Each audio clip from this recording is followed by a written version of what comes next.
Hi there, and welcome to another interview. Today, I've got the fabulous Tim with me, with his partner Francie, and it's always nice to have the couple, the people that you first meet on your first call, and it happens ever such a lot in this particular area because when you have something wrong with you, your partner is your rock, your support, you see, and this is why we're going to have two people on the screen. But the main person we're going to be talking to is Tim, but Francie will definitely chime in. So here we go. I'm going to ask the question that I ask absolutely everybody. Hey, Tim, why did you become carnivore? Well, to make a short story long, um, went to carnivore because I needed a change and I needed to do something different with my eating habits. I had, and well, come to find out, an extremely unhealthy relationship with food. And so, um, we needed to do something different. I had a lot of health challenges and we just looked into different diets. And the thing was, I was getting so frustrated with like, okay, well, do I need to change to like a whole food plant-based diet, kind of like a hybrid carnivore plant-based food diet, and or just like keto, paleo? Like there's was so much information out there, and of course with the internet you get inundated with information. And so with that though, I was getting extremely frustrated because I knew I needed to do something different because of all the health challenges that I had. And I just felt like, diet was going to be the core foundation of it. And I was just getting frustrated. Francie saw my frustration, because I wanted to do something different. I wanted to become more disciplined with my eating, but um, from my doctors to my nephrologist to like, well, you need some carbs and you need more, but you need more protein, and like just inundated with information. And I just felt so defeated because everywhere I looked, everything I read about, it was, hey, try carnivore, or hey, try keto, or because keto's the way to go, and or whole food plant-based diet, that's the way to go. That's 100% go do this. And I saw so much contradicting information from comments and videos that I saw on YouTube, and I was just getting just defeated, really. And then Francie introduced me to Coach. And she said, hey, you need to check out this video. And she sent me the video, and you were actually interviewing Steve, I believe. No. And he started talking about how, like, oh, well, I ate sirloin, and I had heard about carnivore before. And I was like, but you hear these things and you think, well, it's just a fad. It's just, oh, it's the latest craze. And but Francie was like, hey, he actually, Coach actually offers a consultation. So I mean, and I'm like, see, it's just about the money. Like it's just a video and he's just trying to get your money. And she's like, well, look, it's, I mean, what's it gonna hurt? You've already done the research, you've tried these different things, and I think a coach would be really good for you. So I was like, all right, I'll give it a try. Let's go ahead and do it. And so we set up the initial consultation, or rather, Francie set up the initial consultation. And I was very skeptical because I'm naturally that way. I'm a very critical person. I critique everything. I'm very analytical, and so I went into it with somewhat of an open mind, but uh, I was like, I'm here to get information, and but it was just amazing because, like, Coach, you answered all my questions, and it was a breath of fresh air for me because you were just genuinely just empathetic and encouraging, and you were factual.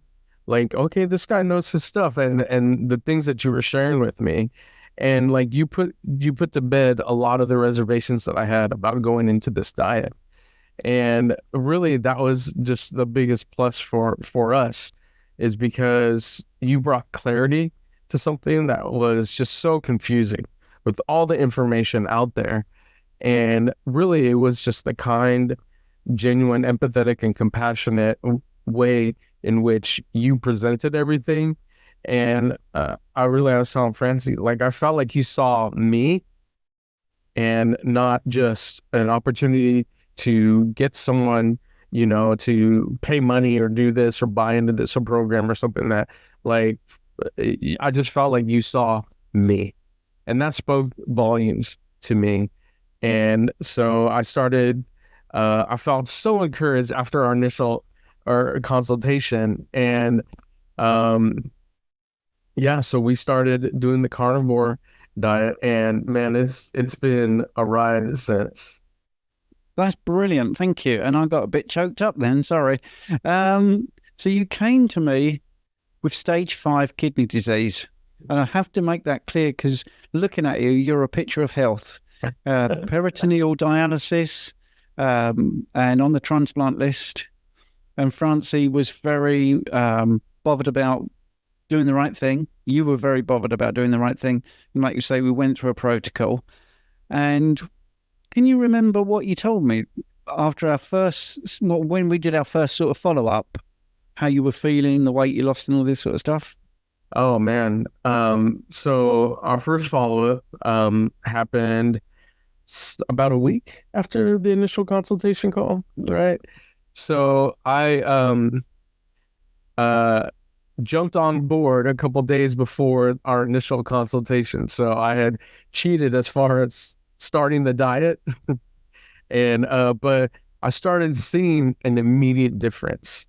So like from the point of consultation to our first initial meeting was about 7 days, 8 days. And just within those 8 days of just I had achieved fasting for 24 hours, and I was like extremely surprised at how hungry I really wasn't. Because I started, my go-to has always been like beef patties. I say always, I've only been doing this for about a month, but my go-to has been hamburger patties.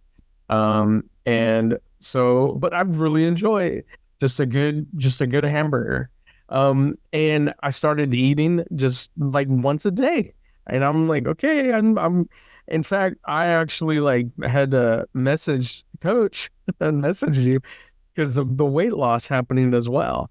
And I was concerned. I was like, hey, I'm losing a lot of weight here, and I'm really concerned. And but you were on point. You said, well, it's probably just water weight, and but my energy levels were up. And the thing that was just noticeable by other people around me at work, they were like, man, what are you doing differently? Because you just look healthier.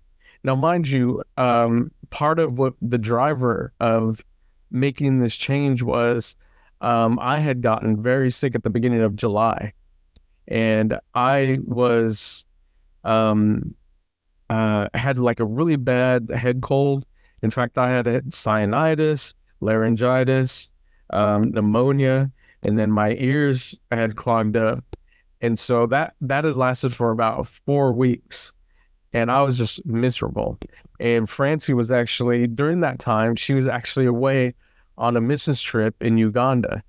And so I'm like, a little over 2 weeks. So into July. So which is not easy, being away while knowing that he was this sick, and I felt very powerless. And that was where, when I came back, I'm like, we have to make a change. Yeah. I wasn't able to be there to help you, and so I'm like, okay, I'm feeling like just like a turd, and I've got to do something different. And so I started eating, changing my eating habits. And a couple days before the consultation, so we had the initial consultation, felt so empowered, so encouraged after that initial consultation. And then we did our follow-up visit, and I could not believe, like, just my mood was elevated, my energy was elevated. People at work noticed that it's just a difference. They're like, wow, your color in your face just has come back, and your eyes don't look so sunken and puffy. Like, there's something different, and like, yeah, I feel different. And so yeah, that was the biggest noticeable thing. It's just people around me just commenting on how I just looked. Yeah. Tim, now one of the things I love about you and Francie is when I first met you, you were very clearly skeptical and you asked a lot of questions. And I'm going to say this to other coaches out there. If people are asking questions, they are interested. It doesn't mean they're trying to catch you out. But you are underselling how bad you were because, you were told you're going blind, you'd need injections for the rest of your life. Your EGFR was allegedly less than 15. You're now on dialysis, and you're doing that at home.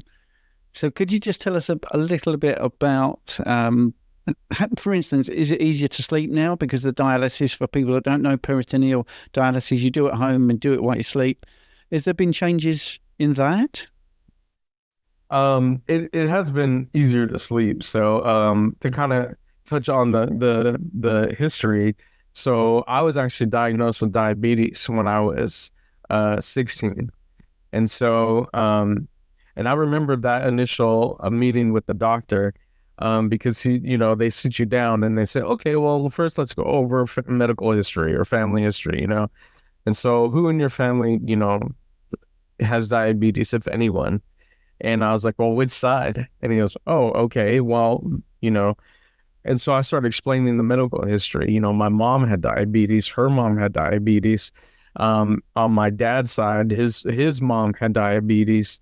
My uncle, my dad's brother, has diabetes. So it was kind of like all around, on top of not having the greatest eating habits, coming from a Hispanic family, we're all about carbs. So, you get us our beans, our rice, our tortillas, like, hey, we're good to go. That's a meal in and of itself. And so we, so growing up in that, and I told my parents, like, hey, I'm just not feeling right. So they took me to the doctor, and then that's when the doctor diagnosed me with diabetes. Now, the interesting thing about that is because I was 16, which according to the doctors, that's child onset diabetes. But I've never been diagnosed with child onset diabetes. They've always told me it's type 2 diabetes. And so went immediately on insulin injections, and then I had been on and off in insulin injections throughout my life. So I had, gone off to, left home when I was at 20, got off to Bible college, and then I, would sometimes take my injections, sometimes not, and what they call like the honeymoon phase of diabetes. And so I had always just kind of like struggled with it. And right about the time that I had met Francie, actually a short time before I met Francie, the doctor was saying like, hey, we might need to take a really good look at your kidney function. I paid no mind to that, and just went on about life. Well, fast forward to when we moved to Texas, and I'm working 3 part-time jobs, and I'm just feeling like really rugged and wore out. And I'm thinking, okay, it's because I'm working 3 part-time jobs, and just trying to make ends meet. And but little did I know that my kidney function was decreasing. And so by a matter of divine providence, I went into one of the side jobs I had. I was trying to qualify for a medical trial, to where they just pay you for, basically to be their guinea pigs. And so I went in for initial consultation, and the nurse ran again the history, and she's like, okay, what symptoms are you experiencing? And so I start telling her symptom after symptom after symptom, which is, I'm fatigued and my blood pressure is high, and my bowels are irregular, and like I just go down a litany of just lists. And she's like writing down all these symptoms, and she says, okay, I'm pretty much gonna like tell you right up front, you're not gonna qualify for this trial. So I'm like, okay. So I'm start picking up my things, getting ready to leave. She's like, well, hold on, we need to figure out what's wrong with you. And so because I didn't have any insurance at the time, so I'm like, well, here we go. Like I can't figure out what's going on here, so I might as well just leave. So she was kind enough to go ahead and just take my blood work, do tests, run tests, and everything. And she said, okay, well, the doctor's going to come get back to you. So about a week after that, the doctor calls me.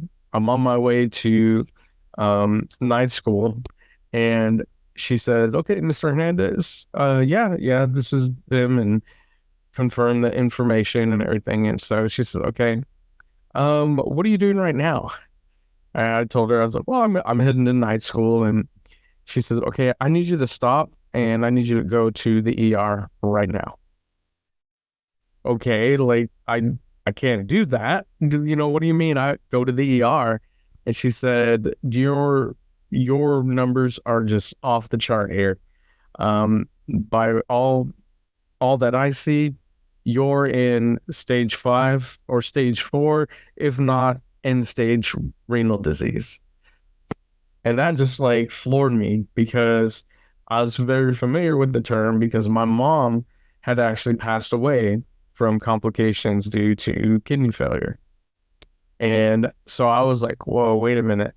And the image that I had in my mind was, in-center treatment, dialysis, and because that's what my mom went through. And I was like, whoa, what's going on? And so I was like, okay, doctor, thank you. I'm going to get a second opinion. This, by the way, this was October of 2019. Mm-hmm. So yeah, October 2019. And so I'm like, whoa, just floored. Well, again, through a matter of divine providence, my sister actually calls a nephrologist, because I couldn't find one. I was frustrated because I'm like, I don't have insurance, and no one's going to take me. No nephrologist is going to take self-paying kidney patients. So, well, here we go, just push through. But there's no more pushing through. Like, it was just, my body was shutting down. It was literally shutting down. And so my sister actually called, found someone that would accept. They're like, don't even worry about, we'll figure out what to do. Just get him in here. So we went, and that began my journey on dialysis. So I started at home PD, or peritoneal dialysis. And so that's just, they get your abdomen fitted with a catheter. And then, so I'm able to dialyze on a nightly basis at home. So still able to work, by the grace of God, and, and doing that treatment. But part of it, by that point, I had already dealt with many complications from diabetes, from neuropathy, to, the itchy skin we talk about, to my retinal reattachment surgery. My retinas had detached, and so bleeding. So I pretty much was legally blind, and being very foolish, and still driving, just pushing through and driving and putting my life at risk, and probably everyone else's. But so the year before he found out about this was when he had his eye surgery for both eyes, and it was November, December of the year before that he almost was completely blind. Yeah. So, but had retinal reattachment surgery, but just had been dealing with the complications from diabetes and kidney disease. And so that was 2019. So 2020 on up to really just about a month ago, I had just been dealing with the frustration of like, okay, what works, what doesn't, finding something that somewhat works, and then getting tired of it because it's just like you just get frustrated. And so then, enter coach, and we just like it. I want to emphasize this to people that are like me, that analytical and even somewhat skeptical. Like, don't be so hard on yourself if you're skeptical. There's a lot of information out there, and a lot of it can be somewhat misleading. And so having someone to walk with you in this journey, like coach, and unfortunately, not everyone can have a Francie that is there to support you, but you can find a community. And that's what I've found in doing this, is just a community, between coach, between Francie, and I know that there's groups out there, but like, don't be too hard on yourself if you are that analytical person, because you've just been given a lot of information and having to cipher through it all, and I can't say and encourage it enough, like having someone like coach to walk alongside you in this. The benefits are just off the roof, because one thing is just accountability. But another thing is just like having a genuine, empathetic person like coach. It's like you can breathe and just have a sigh of relief, because someone is holding you accountable that has your best intentions at the forefront. Yes. Well, for instance, it's very overwhelming, like Tim was saying, with all the options and all the things that you're all of a sudden trying to change your entire life overnight, and looking into getting lost in the Google, YouTube, everything. Yeah. It's just nice to have someone that's doing the guesswork for you and eliminating that guesswork of like, because we would try eating really healthy and doing that, and then come to find out that the vegetables that he was eating was actually bad for him. And we thought we were doing something that was benefiting him when it was actually worse for him. So it's having that understanding of the whys that coaches really helped hone in on. Yeah. And yeah, that's lovely. A lovely thing to say. And, I do appreciate it. It brings a lump to my throat. And, one of the things I don't like about online coaching is I can't hug people or shake them by the hand, and I'd love to come and meet you. But, one of the things I've actually been telling people since we first met was, I ran the protocols past you and spoke about the 10 foods that I think would be really good. And they weren't all carnivore for people out there. It was, Tim's a chef. He wanted some other stuff. So I gave him those options. And then we went through the 10 things I would really avoid in this situation. And Francie laughed and said, that's pretty much what he's been eating. So it did sort of prove the point that these foods were in particularly not great. And a lot of those were fruits and veggies. But anyway, right. For the eye thing we were just talking about, of course, you had a great thing the last time you went to the eye specialist. Yeah. So all my follow-up visits. So about this point right now, it's been about 4 weeks on the carnivore diet. And so, but about 2 weeks ago, I had a bunch of like doctor visits and everything. So for those unfamiliar with dialysis protocol, so my clinic, every 2 weeks I do blood work, and then 2 weeks after that I usually meet with my nephrologist, and then I've got because of the eye surgery, I've got different visits and follow-ups as well. So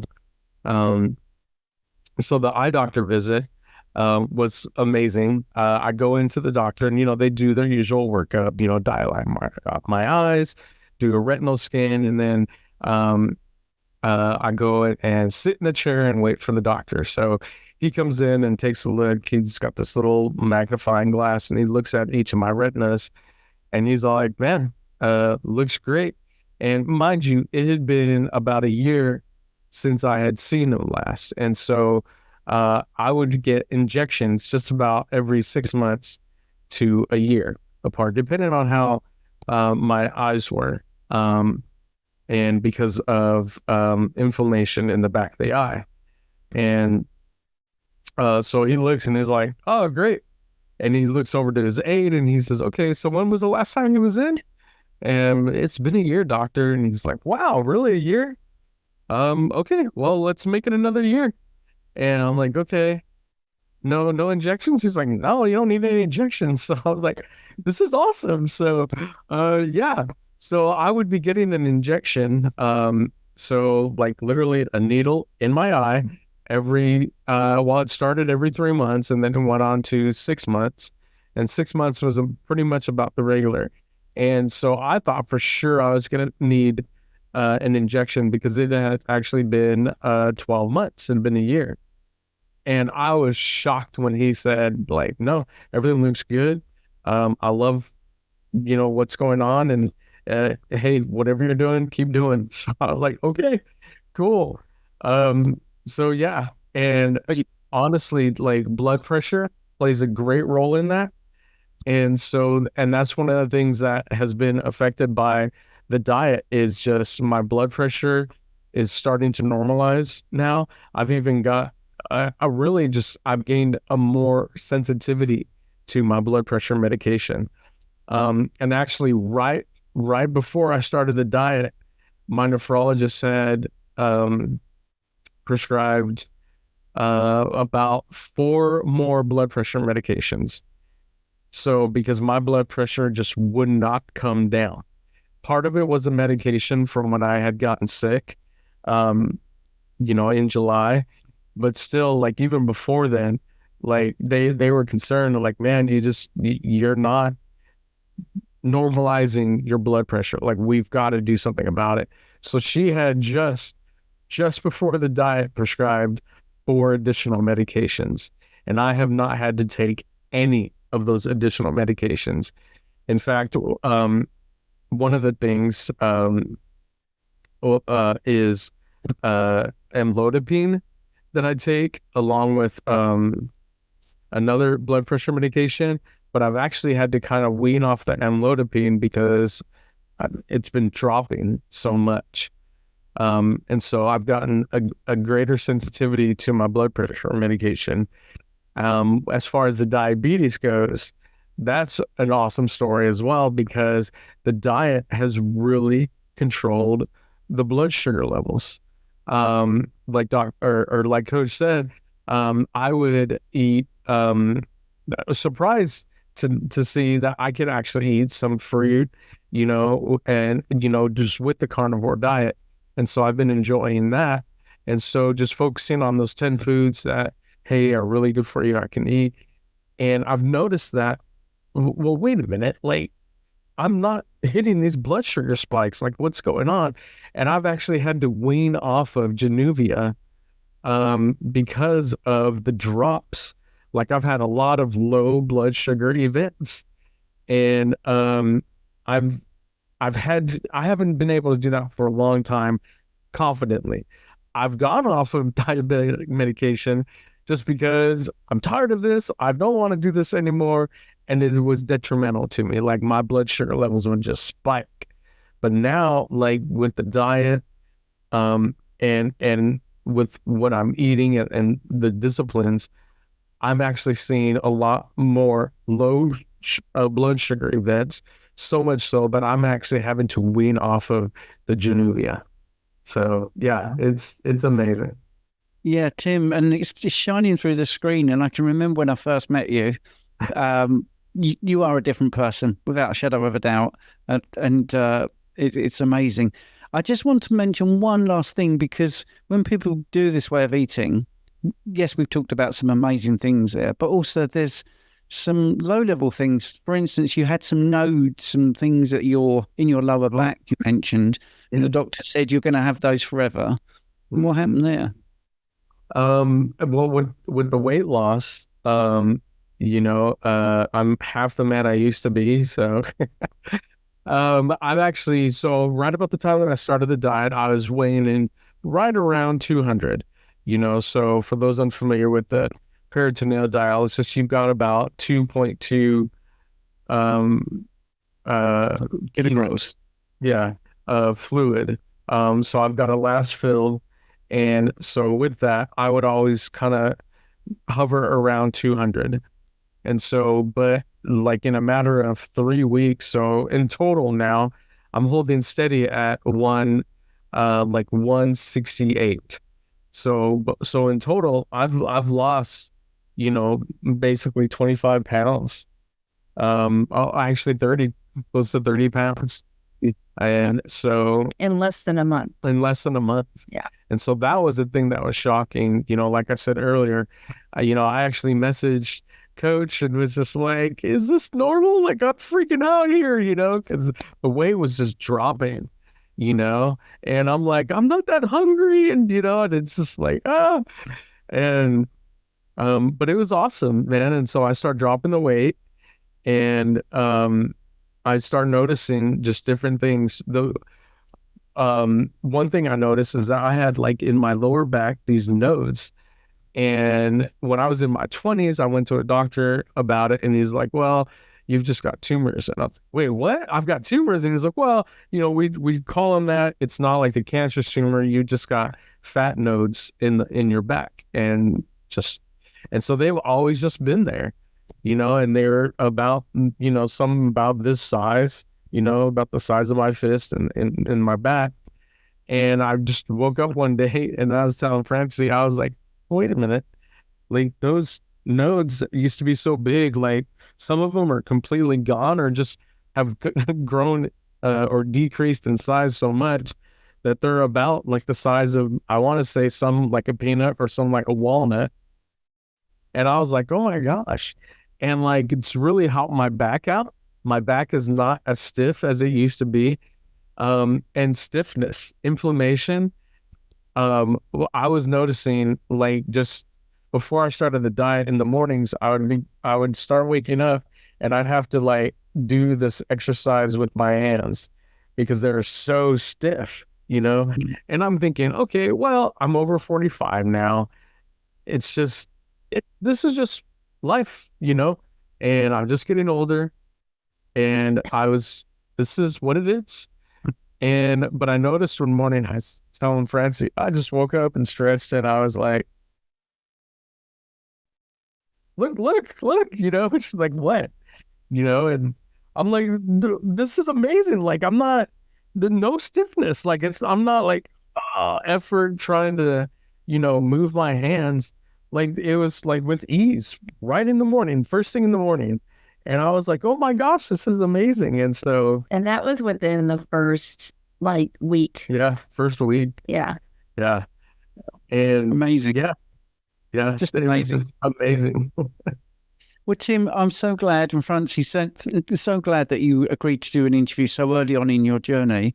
And it is one of those things that if people are watching, it's not always as miraculous as this, but it is miraculous for more often than not. And it's been an absolute pleasure to talk to you, Tim and Francie. I just want to thank you for doing it, and hopefully we can come back in maybe 6 months or something and revisit this. I know we've got some coaching sessions coming up, but maybe do a sort of more public thing again in about 6 months, if you'd be interested in doing that. Absolutely, Coach. Okay. So anyway, I just want to thank you again, and hope everyone at home enjoyed it. Thank you. All right. Thank you so much.